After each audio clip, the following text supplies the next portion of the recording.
People के पेड़ के नीचे हम लक्ष्मी जी के साथ शनिवार के दिन आपसे मिलने के लिए आए हैं। शनिवार के दिन जो पीपल के वृक्ष के नीचे दिया लगाएगा उसके घर में कभी संपदा की कमी नहीं होगी। सारे दिन पीपल के वृक्ष के नीचे हमारा निवास होगा। आज भी नियम है, जिसको शनि लग जाता है एक काजल की डिब्बी ले लो और काजल की डिब्बी को 21 बार उतार कर उसको एकांत में जाकर जंगल आदि में एकांत में किसी पेड़ के नीचे इतना सा खड्डा खोद कर उसमें काजल की डिब्बी को डाल दो और मिट्टी से पूर दो, उस व्यक्ति का शनि समाप्त हो जाता है। काशी विश्वनाथ का नाम लेकर काजल की डिब्बी को 21 बार उतार कर अगर काशी विश्वनाथ का नाम लेकर शनि वाले व्यक्ति को अगर पेड़ के नीचे दबा दे, शनि समाप्त। शनि उसको शनिवार के दिन जो पीपल के वृक्ष में सरसों के तेल का दीप लगाता है उसको शनि कभी परेशान नहीं करता। एक बात हमेशा ध्यान रखिएगा, मान लो अगर कोई भारी रोग ऐसा शनि महाराज के कारण हो गया हो, अच्छे काम करते करते उल्टे हो रहे हैं, होते हैं किसी किसी के साथ में, विपरीत परिस्थितियां आ जाती है, अच्छा करने जाओ बुरा हो जाता है, अच्छा कर्म करने जाओ बुरा हो जाता है। तो पीपल के वृक्ष की जो छाल होती है, छाल देखिए, पीपल के वृक्ष में जो छाल लगी होती है उस छाल को घिसकर चंदन बनाकर भगवान शंकर का स्नान कराकर अभिषेक कराकर पूजन कराने के बाद हमें पिपलेश्वर महादेव का नाम लेकर, कौन से महादेव? पिपलेश्वर महादेव का नाम लेकर वो जो घिसी हुई छाल होती है उस छाल का तिलक भगवान शंकर को लगा लो और उसी का थोड़ा सा भाग अपने कंठ पर मस्तक पर लगाना प्रारंभ कर दो। धीरे धीरे जो विपरीत दशा है वो सुधरना प्रारंभ हो जाती है। पर नाम याद रखना, पिपलेश्वर, जम के बोलिए, पिपलेश्वर महादेव। एक देवता ऐसे हैं जिन्होंने दूसरे का हिस्सा खाने का प्रयास करा था और आज भी उस देवता से दुनिया डरती है। और उन्होंने दूसरे का हिस्सा खाने का प्रयास करा था तो शंकर भगवान ने उसको भी नहीं छोड़ा। कौन से देवता? वो बाल्टी में हर शनिवार को आते हैं आपके यहाँ। कौन से? शनि देव। उन्होंने क्या करा था? भगवान सूर्य नारायण ने अपने सारे पुत्रों को देखा, सारे पुत्रों,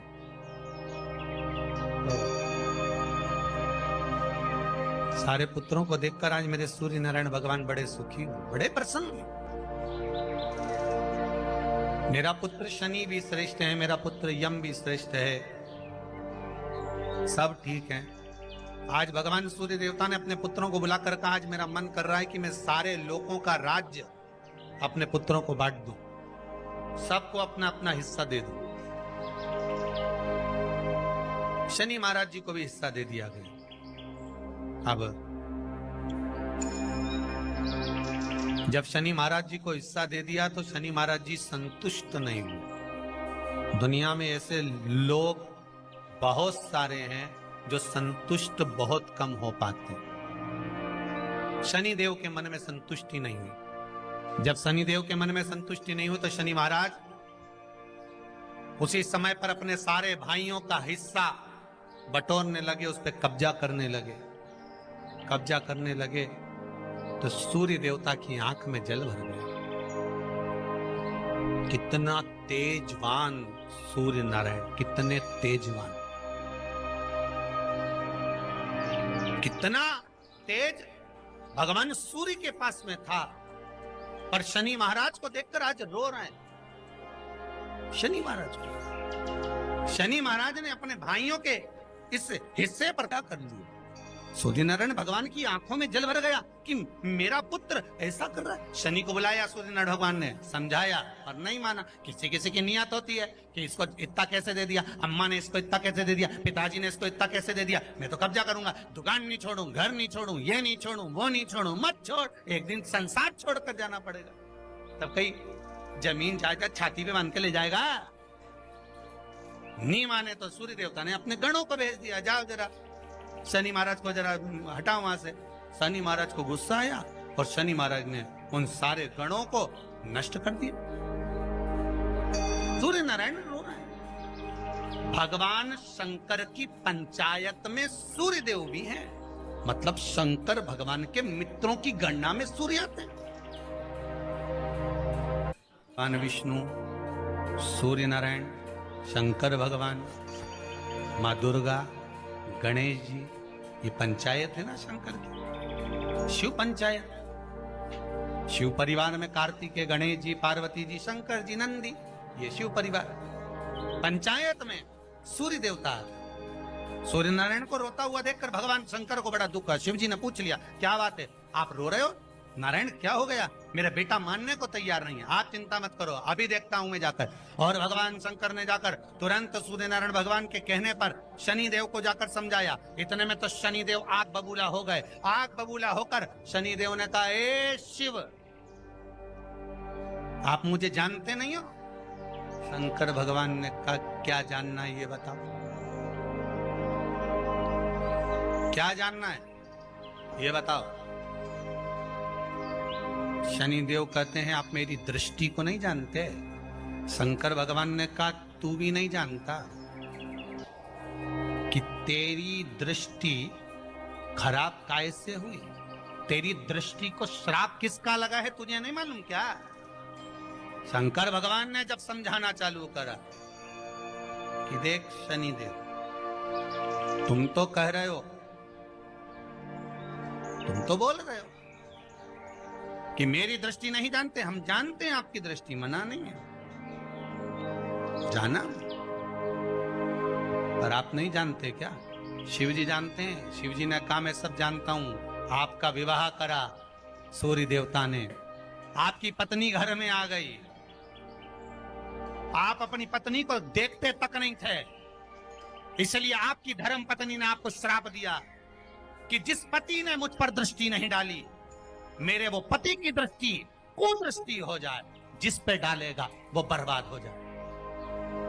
शनि महाराज ने कहा, आप मेरी पत्नी की याद मत दिलाओ। शंकर भगवान बोले, ए शनि, फिर समझा रहा हूं, हिस्सा छोड़ेगा कि नहीं छोड़ेगा? शनि बोले, नहीं छोड़ूंगा। शंकर भगवान ने उठाया, पीपल के पेड़ के नीचे ले गए और पीपल के पेड़ के नीचे शनि महाराज को उल्टा लटका दिया। 19 साल तक शनि महाराज को पीपल के पेड़ के नीचे शंकर जी ने लटका के रखा। अब बोल, 19 वर्ष तक शनि महाराज पीपल के वृक्ष में, पीपल की जड़ पर बंधे रहे, बोले ही नहीं, सिर्फ टंगे रहे।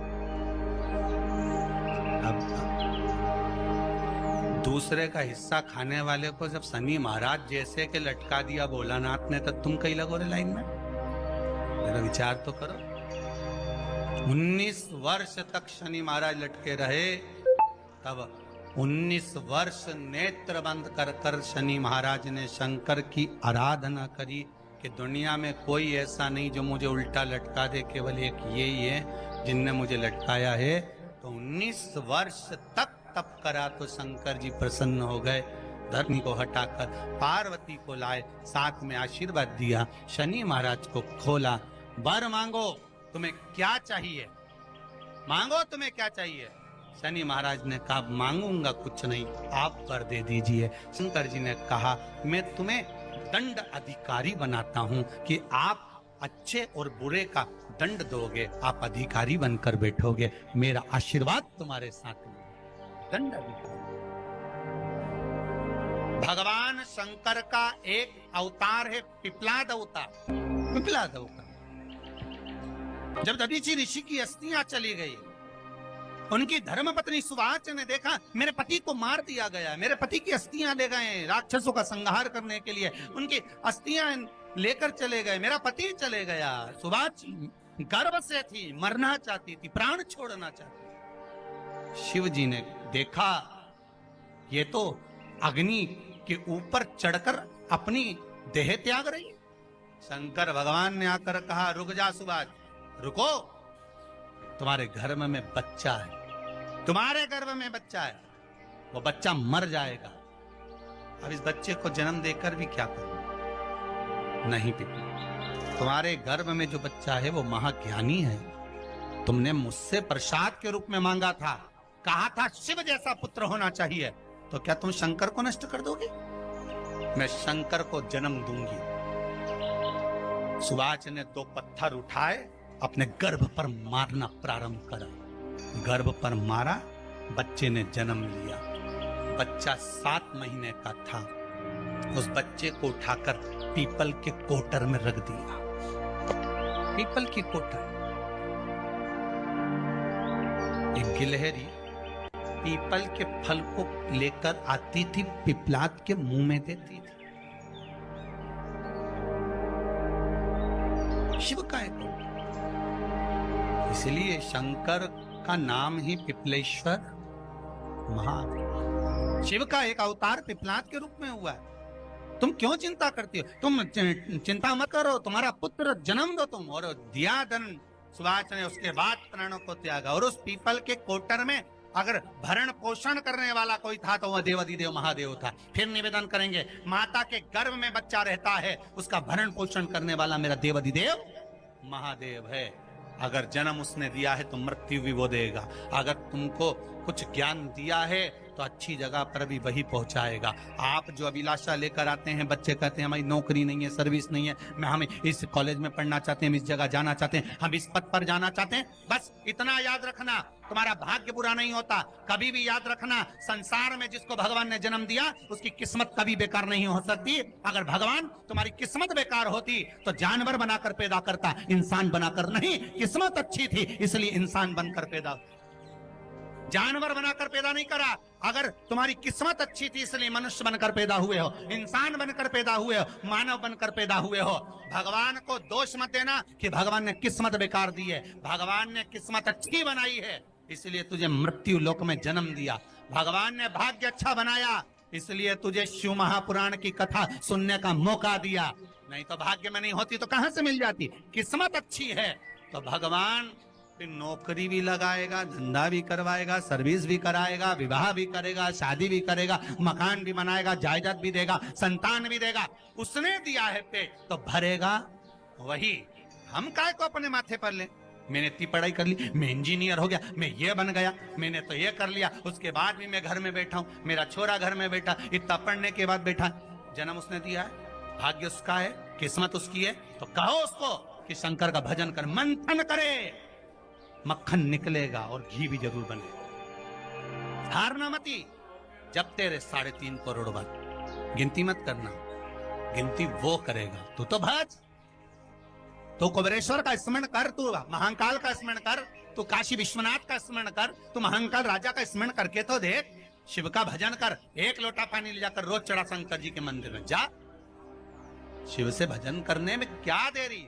नहीं जा सकता शिव मंदिर में जाने में? बच्चों को अगर शर्म आती हो तो बेलपत्री के पेड़ के नीचे पानी चढ़ाया, वो भी नहीं कर सकता तो पीपल के पेड़ के नीचे चढ़ाया, वो भी नहीं कर सकता तो आंवले के पेड़ के नीचे चढ़ाया। पर कहीं जुड़ तो सरी, एक बार साध तो सरी, पकड़ने का प्रयास तो करो परमात्मा। शनिवार का दिन है जिस दिन अपन इस दरिद्रता से मिलने के लिए पीपल के पेड़ के नीचे आए हैं।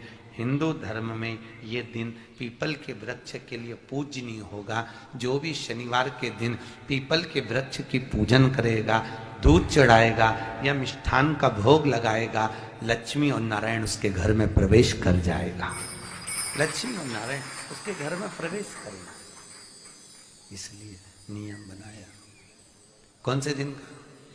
शनिवार। लक्ष्मी जी बोली, नारायण आपने तो 1 दिन का वार लिख दिया।